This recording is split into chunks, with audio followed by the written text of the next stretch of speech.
It's 3 in the morning. The house is completely silent. The world is asleep. But you are staring at the ceiling and your brain is just running a marathon. And not a fun one. Not a fun one at all. It's a marathon through every possible worst-case scenario.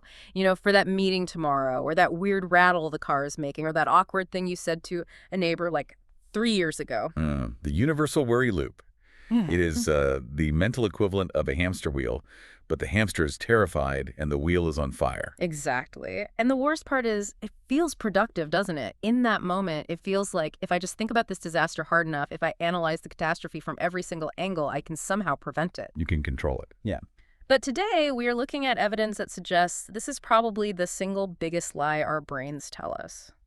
We are back with another exploration of William Walker Atkinson's thought vibration, and we have arrived at what I think is the pivotal moment in the book. This is Chapter 7, the transmutation of negative thought. This really is the turning point of the entire text. I mean, up until now, Atkinson has been laying the groundwork, the theory that thoughts are energy, the idea of attraction, all of that. The foundation. The foundation, yes. Yes. But Chapter 7, this is the manual. This is the how-to. And the promise he makes here is, well, it's massive. He is saying we can move from fighting our negative thoughts, which is what most of us do, to transmuting them. Transmuting. It's an interesting word choice. It sounds a little like medieval alchemy, turning lead into gold. That is exactly the metaphor he wants you to use. Alchemy isn't about destroying the lead. It's about changing its fundamental nature. We aren't suppressing the negative energy. We are re-engineering it. Okay, that's a big concept. It is. And before we really get into the mechanics of how to do that, because it is a very specific mechanic, I want to make sure we are all on the same page. If this episode helps you, please hit like and subscribe for the next one. So let's start with the diagnosis. Because to fix the machine, we really have to understand why it's breaking in the first place. Why do we do this? Why do we worry? Atkinson has a very specific definition for worry, and it is definitely not being prepared. No. It is not. Atkinson calls worry the child of fear. He's very clear about this distinction. We often tell ourselves that worrying is some kind of safety measure. Right. It's a very modern, almost corporate idea, actually. We think, if I don't worry about my finances, I'll go broke. Or if I don't worry about my health, I'll miss a symptom. We equate worry with diligence. We think if we aren't worrying, we are being negligent. Exactly. It feels responsible, feels like adulting, right? If I'm not stressed, I must not be trying hard enough. But Atkinson argues, and what is so fascinating is that modern psychology backs him up entirely on this, that worry is actually death-producing. It drains the very energy you need to take action. He says that while you are busy wringing your hands and moaning, "Woe is me," you are burning up the mental fuel that could have actually solved the problem. Yeah. It's like sitting in your driveway revving the engine of your car while it's in neutral, until the gas tank runs dry. You haven't gone anywhere, but you are completely out of fuel. Precisely. And there is some fascinating science to support this. In the source material you pulled for this discussion, we looked at research on something called attentional bias. Oh, right. This is where the biology really meets the philosophy. This was the study with the dot probe task, correct. I found this fascinating because it shows how physical this process actually is. That is the one. So just to give everyone the context, researchers found that when people are in a state of high anxiety or worry, their brains actually process visual information differently. They showed participants a series of images, some negative, like, angry faces or disaster scenes, and some neutral, like a chair or a tree. And the worriers saw the bad stuff faster. Is that it? Not only did they notice the negative images faster, but here's the real kicker. They actually interpreted the neutral images as negative. Wait, really? So if I'm in a worry spiral, and I see something neutral, let's say an email from my boss that just says, "Please see me," my brain doesn't see a neutral request. Nope. It paints it as a threat. Your brain becomes a filter that only lets in evidence that confirms your fear. It's a self-fulfilling feedback loop. Wow. Atkinson called this injurious thought attraction back in 1906. He didn't have the fMRI scans or the dot probe tasks, but he understood the mechanism perfectly. When you worry, you are literally tuning your mental receiver to the frequency of disaster. You're blinding yourself to solutions. Completely. So you literally attract more things to be afraid of simply because that's all you're capable of seeing in that state. It's like wearing blue-tinted glasses and arguing that the whole world is blue. Yes. And this leads us to the core problem of how we handle this. Most people, when they realize they are worrying, when they catch themselves in that loop, What do? They try to stop it. They try to fight it. Right? They say, stop worrying. Don't think about the presentation. Calm down. And we all know how well that works. It is the classic don't think of a pink elephant problem. Yes. Immediately, the only thing you can see is a giant pink elephant. Atkinson calls this the fighting paradox. This is such a crucial concept to grasp if you want to use this method. He says that fighting a negative thought actually feeds it. It gives the thought energy and attention. Oh. Remember, in this philosophy and in cognitive science, attention is energy. If you're wrestling with a demon, you're still hugging the demon. You are engaging with it. You are keeping it alive by acknowledging its power over you. That is a powerful image. Wrestling the demon is still intimacy with the demon. Right. So if we can't fight it, and we certainly can't just ignore it because it's screaming at us, what do? This is where the transmutation comes in. This is it. The method is based on what Atkinson calls the law of replacement. It starts with the simple truth about physics and mind. You cannot simply empty the mind. The mind abhors a vacuum. It rushes back in. Immediately. If you try to just stop thinking or clear your mind while you're anxious, the worry will rush back in to fill that void. You must fill that space with something else. He uses a gardening analogy in the chapter that I really loved. It felt so practical. It's a beautiful image. He says, imagine your mind as a garden. The negative thoughts, the worries, the fears, they're all weeds. Now, most people spend their lives trying to pull the weeds out one by one. Down in the dirt. Down in the dirt, wrestling with thistles, getting their hands bloody, analyzing the root structure of the weed. Why is this weed here? Where did it come from? Is it because my mother didn't hug me enough? That's therapy sometimes, spending years analyzing the weed.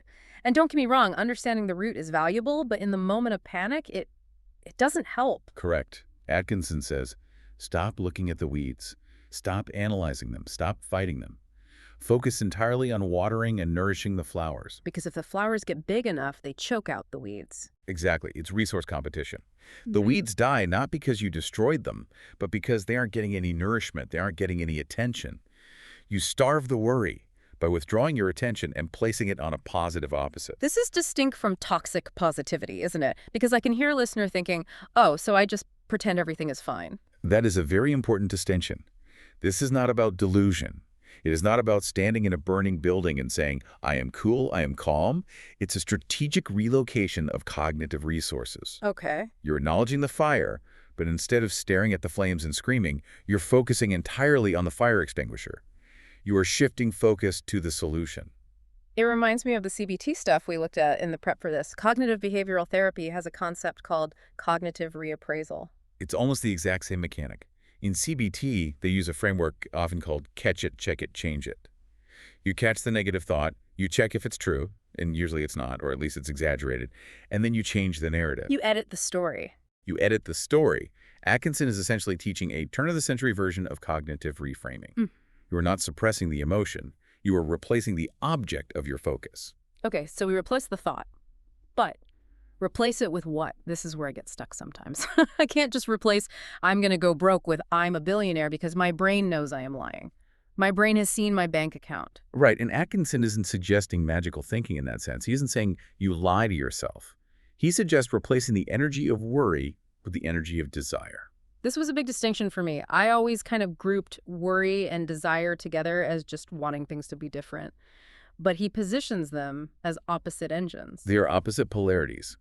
Think about the physical sensation. Worry freezes you. It's constrictive. It's looping on what you don't want to happen. It's a defensive posture. Desire, true constructive desire, moves you. It's expansive. It's an intense focus on what you do want to happen. Atkinson says action is not born from the fear of the bad, but from an intense desire for the good. So the switch is moving from I hope I don't fail to I desire to succeed at this specific task. Yes. And here is the aha moment for me in reading this chapter. Atkinson explains that when you fix your interest on a positive outcome, when you really desire it, your subconscious mind starts working on solutions. It starts looking for routes to that goal. While when you worry, your subconscious works on the problem. It rehearses the failure. Exactly. Rehearses the failure over and over. That is huge. It's the difference between your mental GPS looking for how to avoid a crash versus how to get to the destination. If you tell a GPS don't go to New York, it doesn't know where to go. It just spins. Exactly. The mind needs a coordinate. Worry is a do not enter sign. Desire is a destination. And to make this really practical, because I know this can sound a bit abstract, Yeah. let's look at 3 specific scenarios. We pulled these from the source material and tried to map them to modern life work, relationships, and habits. Let's start with work. This is the classic imposter syndrome scenario. I think everyone listening has felt this. The worry loop is, I am going to fail this presentation. They're going to realize, I don't know what I'm doing. I am a fraud. Okay, so pause there. That is the fear vibration. You're rehearsing the humiliation. You're imagining the silence in the room. If you fight it, you just stand in front of the mirror saying, don't be nervous, which physiologically just highlights the fact that you are nervous. So how do we transmute that? How do we use the gardening method here? What's the flower we water? You convert that energy into a clear next action and a specific desire. The desire shifts from not failing, which is passive and vague, to mastering this specific slide. You focus your attention on the craft. On the work itself. On the work itself. I desire to explain this concept so clearly that everyone understands it. I see. So you stop thinking about yourself and how you look, and you start thinking about the work and the value you are providing. Yes. The result is a focused block of work. You are pouring that nervous energy, which is just arousal, biologically speaking, into the quality of the output rather than the fear of the outcome. You are watering the flower of competence rather than fighting the weed of fraudulence. That's a great shift. Okay, scenario 2, relationships. This is a tough one because it involves another person which you can't control. Right. The worry is they are pulling away. They haven't texted back in 4 hours. This is going to end badly. They're losing interest. This is a very painful loop. And usually it leads to behavior that actually pushes the person away. Oh, absolutely. You get clingy, or you send that passive-aggressive text, or you get accusatory when they finally do reply. The worry creates the very thing you are afraid of. Right. So what's the transmutation here? You can't control them. You can't make them text back. Precisely. So you must transmute that outcome fear into respectful repair and a chosen response. Instead of ruminating on their thoughts, which you cannot know and cannot control, you focus entirely on your own capacity to be kind and present right now. The desire becomes, I desire to be a stable, loving partner in this moment. So you take the focus off the other person, which is the source of the anxiety, and put it back on your own behavior, which is the only thing you can control. Yes, you transmute anxiety about them into pride in your own conduct. It settles the mind immediately because you have given the mind a task it can actually succeed at. You can succeed at being calm. You cannot succeed at mind controlling someone else. That is empowering. It really takes the victimhood out of it. Okay, scenario 3, habits. Let's say someone is trying to quit a bad habit, maybe smoking or overeating or scrolling social media too much. The worry is, I am going to relapse. I have no willpower. I'm going to mess this up eventually. This is the fear of future failure. Right. It is focusing on a timeline 10 years from now that doesn't exist yet. The transmutation is to convert that fear into a tiny, repeatable routine. Like what does that look like? Instead of worrying about being sober or healthy for the rest of your life, which is a crushing weight, you focus your desire on executing one small, healthy habit today. Just today. I desire to drink this glass of water right now. I desire to take a walk around the block right now. You make the target so small and immediate that you can succeed at it. You water the flower of today's success. I love that. It takes the weight of forever off your shoulders. It's just about this minute. And that leads us to the guided exercise. We wanted to break this down into a script that anyone can use. Because understanding the theory is one thing, but in the heat of the moment, you need a checklist. A practical tool. A practical tool. So if you're listening, you might want to pause and actually do this, or just listen through and try it later. Okay, let's walk through it. This is the worry to desire transmutation. Step 1, name the worry. But, and this is crucial, do it in one simple phrase. Don't tell the whole story. Don't rationalize it. Just name it. So for example, I am worried about money. Perfect. Short and sweet. It's about acknowledging it without spiraling into the whole narrative. Okay, step 2. Step 2, translate it into a desire statement. What do you want instead? And be positive, not, I don't want to be poor. The mind doesn't process negatives well. It just hears poor. Make it affirmative. Exactly. So, Yeah. I desire financial stability and skilled management. Okay. I desire financial stability. I like that skilled management part too. It implies agency. It's something you do. Yes. Step 3, choose one controllable next action. Something small you could do immediately. Maybe it's check my bank balance or cancel that one subscription. Action kills fear. even a small action. Step 4, choose one concentration target for today. What positive thing will you look at? Maybe it's, I will focus on the feeling of abundance I have when I eat my dinner, or I will focus on the fact that I have a roof over my head right now. Gratitude is an anchor. I get it. Step 5, choose one sentence you will repeat. Atkinson calls this a peace capsule or a mantra. Something that matches the desire. I am capable of managing my resources. Something like that. Perfect. And finally, step 6, close with a calm commitment to that next step. You just say to yourself, okay, my only job right now is to cancel that subscription. It seems simple, almost deceptively simple, but if you actually go through those steps, you can feel the physical shift in your body. You move from the tightness of worry to the openness of action. It shifts the autonomic nervous system. You're moving from sympathetic engagement, that's fight or flight, to a more parasympathetic state where you can actually think and plan. But it's not always easy, right? Let's be real. There are pitfalls. Yeah. What are the common mistakes people make when they try to do this? Because I know I have tried similar things and failed. There are 5 big ones we found in the source material and the supporting research. Mistake number 1, fighting the thought directly. We talked about this, the don't think of a pink elephant. That's it. The fix is to pivot immediately. Yeah. Don't argue with the negative thought. Don't try to prove it wrong logically in that moment. Just turn your head toward the positive desire. Treat the negative thought like a radio station you don't like. You don't yell at the radio, you just change the channel. Okay. Mistake number 2. Judging yourself. Oh, I'm worrying again. I'm so bad at this. I'm not spiritual enough. I'm failing at the method. That's just a second layer of worry. That's meta worry. It is. The fix is gentle awareness. Catch it. Just notice it, like a cloud passing in the sky. Say, oh, there's a worry cloud, and move on without shame. Shame acts as a glue that binds the worry to you. Mistake 3. Vague desires. I just want to be happy, or I just want it to be okay. That is way too fuzzy for the mind to latch onto. The mind is an image-generating machine. It needs specific, concrete imagery. So the fix is to get specific. Very specific. Visualize a specific outcome, like seeing the smile on your boss's face after the presentation, or seeing the zero balance on the credit card statement. Give your brain a high-resolution picture to work toward. Okay, that makes sense. Number 4. Mistake 4th, expecting instant silence. Thinking, I did the exercise. Why is the negative thought still there? Why am I still anxious? Right, why isn't it gone? Patience. The weeds take time to wither. You have been watering them for years, maybe decades. They have deep roots. They won't die in an afternoon just because you decided to ignore them. You have to be consistent. And the final one, mistake number 5.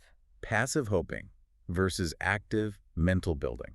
What's the difference? This is crucial. Transmutation is a drill. It's a workout. You have to treat it like going to the mental gym. You are building a new mental habit, not just making a wish. You are literally forging new neural pathways. It really is about architecture. You are building a new structure in your brain. That is the perfect way to put it. You are remodeling the house while you are living in it. So let's recap what we have covered today. This is the toolkit for transmuting that lead into gold. First, remember that worry is a habit fed by fear, not a preparation tool. Next, fighting negative thoughts only feeds them more energy. Then, realize the method is transmutation, replacing the negative object with a positive one. Next, understand that desire and interest are the true fuels for effective action. Then, we must starve the worry by withdrawing attention. Next, we store energy by stopping the rehearsal of future trouble. And finally, the consistent practice of this shift builds a new mental architecture. It is powerful stuff, and it sets us up perfectly for what's coming next. Oh, absolutely.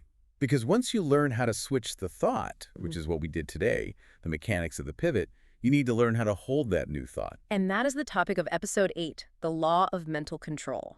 We are going to talk about focus, about the master key, and how to keep that mental engine running on the track you chose, even when the road gets bumpy. It's about moving from being a passenger in your own mind to being the driver. I cannot wait for that one. Thanks for being here. If you want the full series, check the playlist, and please like and subscribe so you don't miss the next episode.